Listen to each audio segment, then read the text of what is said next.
Friend, नमस्ते, राम राम। मैं हीरिन यादव अपने यूट्यूब चैनल पे आप सभी का स्वागत करती हूँ। आप सब बीच में बहुत प्यारा एक वीडियो गीत लेके आए। मेरा गीत कैसा लगे कमेंट में जरूर बताना। अच्छा लगे तो लाइक सब्सक्राइब शेयर जरूर करना दोस्तों। आप सब बहुत बहुत धन्यवाद, आशीर्वाद दुलार जरूर देना।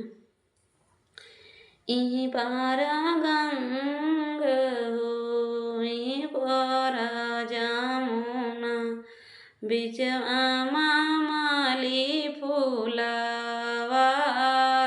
जी। इहीं पारा गंग हो इहीं पारा जमुना, बिचवा में माली फूलवार जी।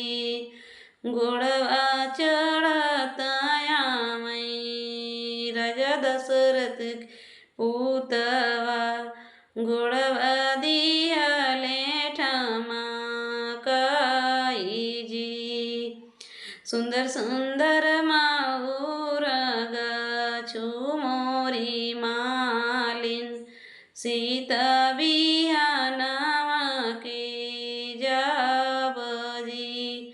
के कराया तू राज दुलारुआ, के करा के कवि कमालाई जाबे बारात जी।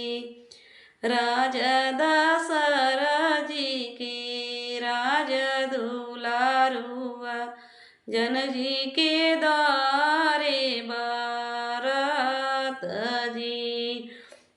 ई पार गंग ई पर जमुना, बिचवा माँ बानी दुकान जी। सुंदर सुंदर से नूरा भारू मोरी बानिन, सीता बिहानवा के जाबजी। के कराया तू राजा दुलारुआ, के करा के बेलाई बारात जी।